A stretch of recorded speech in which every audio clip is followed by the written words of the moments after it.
दोस्तों नमस्कार, मैं हूं राजकुमार सिंह। एक के बाद एक हादसों ने देश को हिला दिया है।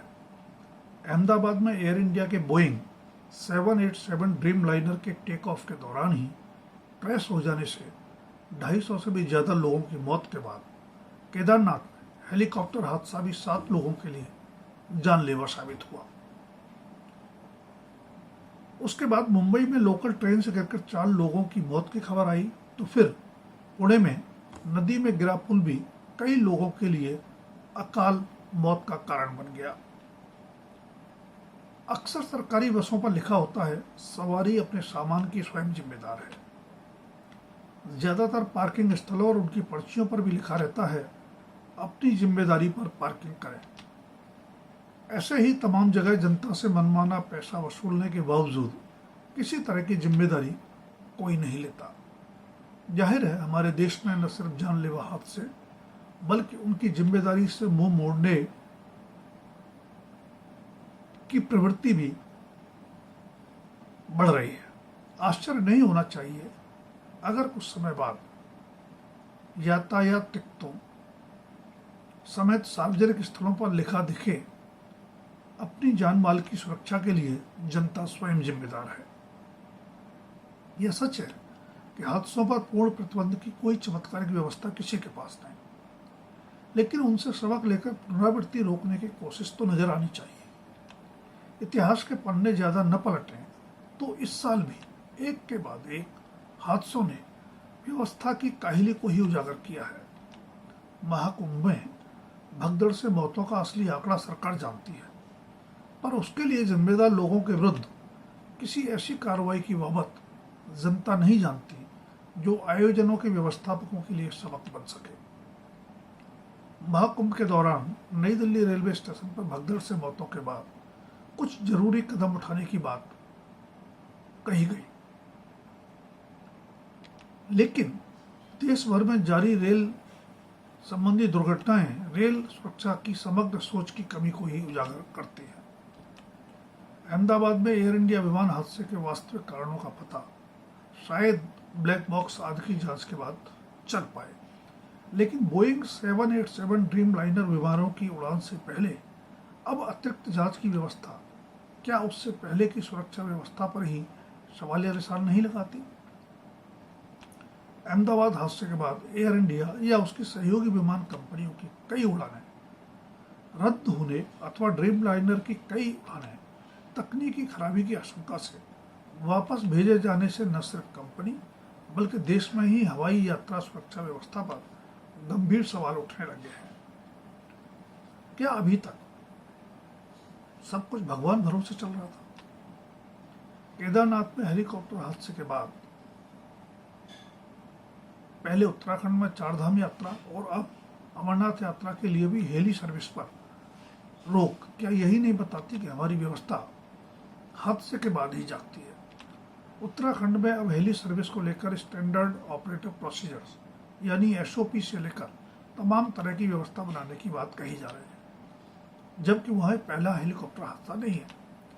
पहले के हादसों से ही अगर व्यवस्था जाग गई होती तो शायद हालिया हादसे में 7 लोगों को जान नहीं गंवानी पड़ती। दरअसल हादसे के बाद जागने और फिर बिना जरूरी सबक सीखे अगले हादसे तक सो जाने की व्यवस्था की मानसिकता ही देश में अंतहीन हादसों के लिए ज्यादा जिम्मेदार नजर आती है। देश में भगदड़ से अनगिनत हादसे हो चुके हैं, जिनमें बड़ी संख्या में लोगों को जान गंवानी पड़ी है। इसके बावजूद कर्नाटक की राजधानी बेंगलुरु में इसी महीने के शुरू में आरसीबी के पहली बार आईपीएल चैंपियन बनने के जश्न में मची भगदड़ से 11 लोगों की मौत हमारी सबक न सीखने की कार्य संस्कृति यानी वर्क कल्चर की ही पुष्टि करती है। कभी रेलवे पुल गिर जाता है, तो कभी नदी पर बना पुल, तो कभी मनोरंजन के लिए बना अम्यूजमेंट पार्क लक्ष्याग्रह बन जाता है। सड़क हादसे तो हर साल भारत में 1.5 लाख से भी ज्यादा मौतों का कारण बनते हैं। सड़क हादसों के लिए तेज रफ्तार और नशे में ड्राइविंग प्रमुख कारण माने जाते हैं, पर शहरों की सड़कों समेत राष्ट्रीय राजमार्गों की दुर्दशा भी किसी से छिपी नहीं है। हर हादसे में निर्दोष नागरिक अकाल काल के गाल में समा जाते हैं, पर हमारी व्यवस्था जांच और मुआवजे की घोषणा से आगे कुछ करती नजर नहीं आती। अलग अलग हुई दुर्घटनाओं में भी सुरक्षा व्यवस्था के लिए जिम्मेदार और जवाबदेह तंत्र की लापरवाही की समानता साफ नजर आती है। हाँ, सांप गुजर जाने के बाद लकीर पीटने में हमारे तंत्र का कोई जवाब नहीं। बेंगलुरु में बिना अनुमति रॉयल चैलेंजर्स ऑफ बेंगलुरु यानी आरसीबी की विक्ट्री परेड के लिए लाखों लोगों के इकट्ठे होने पर पुलिस प्रशासन मूक दर्शक क्यों बना रहा, इस सवाल का जवाब अभी तक नहीं मिला। एयरपोर्ट से लेकर विधानसभा तक में आईपीएल विजेता आरसीबी का स्वागत अभिनंदन करने में आत्ममुग्ध सिद्धारमैया सरकार हादसे के बाद जागी तो सारा ठीक रहा। पुलिस, आरसीबी प्रबंधन, इवेंट मैनेजमेंट कंपनी और कर्नाटक क्रिकेट एसोसिएशन के सिर फोड़ दिया गया। बेशक बिना अनुमति विक्ट्री परेड, बिना सही आकलन और पर्याप्त सुरक्षा व्यवस्था के जश्न के आयोजन के लिए वे जिम्मेदार भी हैं, पर प्रदेश की राजधानी में दिन दहाड़े ऐसा हादसा हो जाने पर सरकार भी अपनी जिम्मेदारी और जवाबदेही से मुक्त नहीं हो सकती। हवाई हादसे पहले भी होते रहे और अक्सर बड़ी जनहानि का कारण बनते हैं, लेकिन टेक ऑफ के दौरान ही बोइंग 787 ड्रीम लाइनर का एक मेडिकल कॉलेज हॉस्टल पर गिर जाना गंभीर सवाल खड़े करता है, जिनका जवाब देने के बजाय उनसे मुंह चुराने की कवायद ज्यादा नजर आ रही है। हादसे के बाद सोशल मीडिया पर ऐसी पोस्ट की बाढ़ सी आ गई है जो एयर इंडिया या उसकी सहयोगी कंपनियों की विमान यात्रा के दौरान कई तरह की खामियों को उजागर कर रही है। बेशक खामियों का हवाई हादसे से कोई सीधा संबंध नहीं, और जो विमान कंपनी अपने यात्रियों की सुविधाओं के प्रति लगातार लापरवाह रह सकती है, उसे महंगी विमान मेंटेनेंस और सुरक्षा के प्रति सतर्क भी नहीं माना जा सकता। ऐसा नहीं कि सिर्फ एयर इंडिया या उसकी कंपनियों की विमान सुविधाओं में खामियां ही सोशल मीडिया पर उजागर होती रही हैं। अन्य विमान कंपनियां भी इस मामले में कटघरे में रही हैं।